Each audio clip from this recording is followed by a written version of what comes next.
নমস্কাৰ চৰকাৰী কৰ্মচাৰীৰ কাৰণে ইউপিএছ অৰ্থাৎ ইউনাইটেড পেনশ্যন স্কিম আৰু এনপিএছ ইয়াৰ ভিতৰত এক তুলনামূলক বিশ্লেষণ আমি আগবঢ়াম কোনটো স্কিমত কেনেধৰণৰ সুবিধা আপোনালোকে লাভ কৰিব আপোনালোকে স্ক্ৰীনত নিশ্চয় দেখিছে এলিজিবিলিটি ইউপিএছৰ কাৰণে open to existing and future central government employees under এনপিএছৰ অধীনত থকাসকলে বা ভৱিষ্যতে যিসকল তাৰ অধীনত থাকিব তেওঁলোক ইউপিএছত যাব পাৰিব আৰু এনপিএছত open to all Indian citizen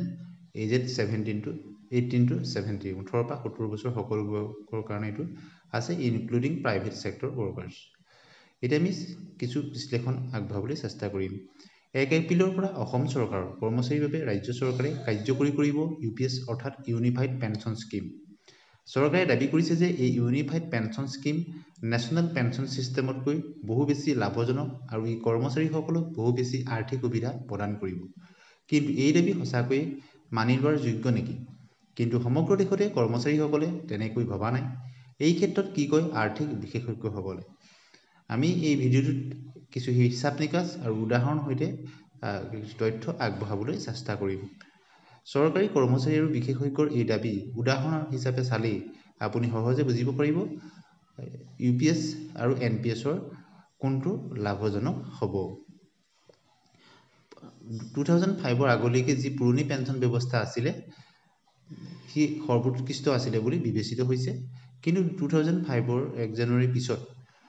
NPS প্ৰৱৰ্তন হৈছিল আৰু হিহতীয়াকৈ কেন্দ্ৰীয় চৰকাৰে ইউনিফাইড পেনশ্যন স্কিম বা ইউপিএছক প্ৰৱৰ্তন কৰিছে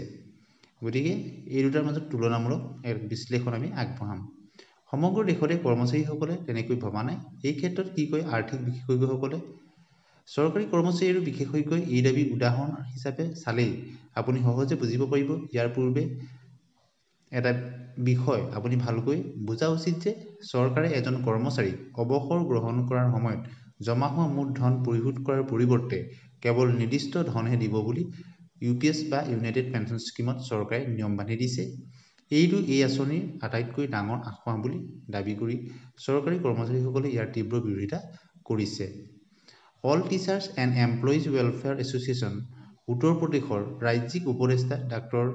আনন্দবী সিঙে এই প্ৰসংগত এনপিএছ আৰু ইউপিএছৰ সুবিধা অসুবিধাৰ সন্দৰ্ভত এক হিচাপ গণনা কৰি প্ৰতিবেদন আগবঢ়াইছে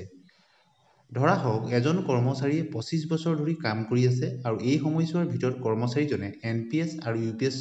লৈ দিয়া বৰঙণি আৰু চৰকাৰে দিয়া বৰঙণিকে ধৰি দুয়োখন আঁচনিতে লাভ কৰা পেনশ্যন কেনেধৰণে লাভ কৰিব তেওঁ হিচাপ কৰি দেখাইছে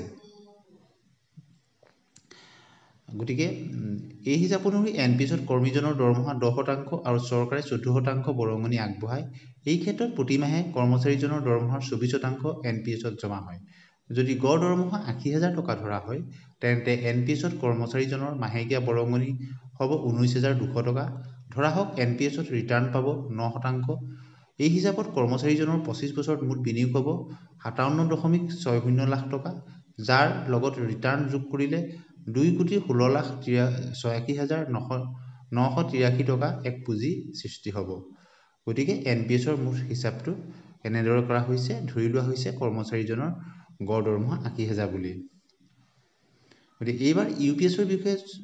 চোৱা যায় ইয়াত কৰ্মচাৰীজনে দৰমহাৰ 10% বৰঙণিৰ বিপৰীতে চৰকাৰে 18.5% বৰঙণি আগবঢ়ায় এই হিচাপত কৰ্মচাৰীজনৰ প্ৰতিমাহে দৰমহাৰ 28.5% ইউপিএছলৈ বৰঙণি হিচাপে যাব যিটো 22,800 টকা হ'ব 25 বছৰ 68.40 লাখ টকা বিনিয়োগ হ'ব যদি 9% সুদৰ হিচাপত ধৰা হয় তেন্তে মুঠ কিমান হ'ব গতিকে দুইটা এক তুলনামূলক বিশ্লেষণ কৰি দেখুওৱা হৈছে একেজন কৰ্মচাৰীয়ে কোনটোত কিমান হ'ব আপোনালোকে এনপিএছৰ কিমান জমা হ'ব সেই কথাখিনি ইতিমধ্যে গম পাইছে গতিকে আকৌ যদি এনপিএছৰ ক্ষেত্ৰত দেখা যায় যে অৱসৰ গ্ৰহণৰ সময়ত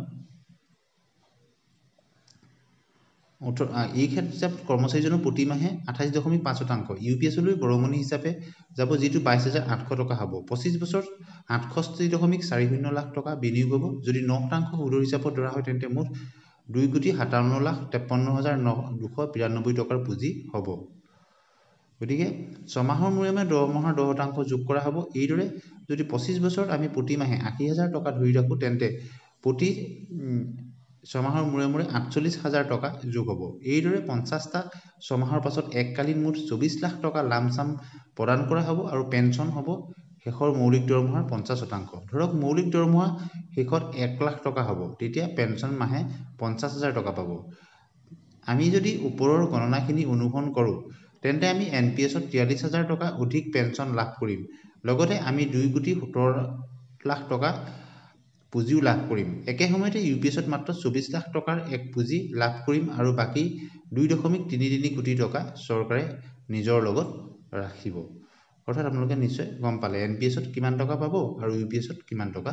পাব। চৰকাৰ হাততে থাকিব। চাকৰিকাল শেষ হোৱাৰ পিছত লামচাম হিচাপত ছমাহৰ মূৰে মূৰে কৰ্মচাৰীজনৰ দৰমহাৰ 10% যোগ কৰা হ'ব।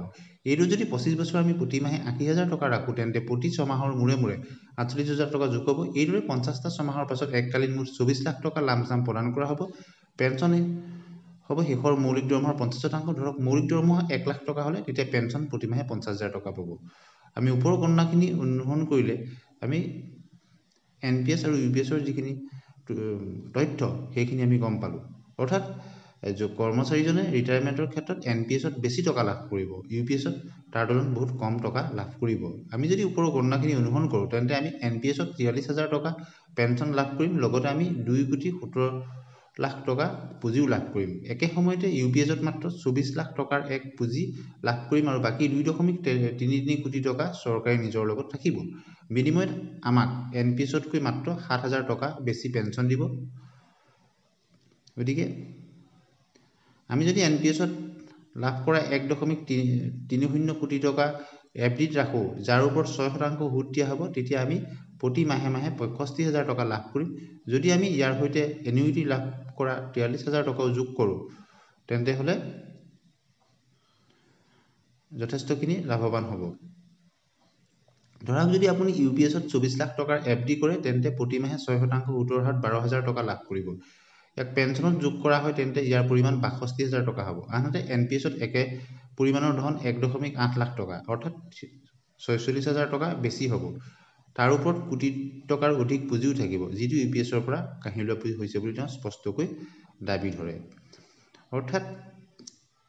এটা কথা আমি গম পালোঁ, যিসকলে দীৰ্ঘদিন ধৰি তেওঁলোকে কাম কৰিব NPS-ত ৰিটায়াৰমেণ্টৰ সময়ত যিহেতু 60% টকা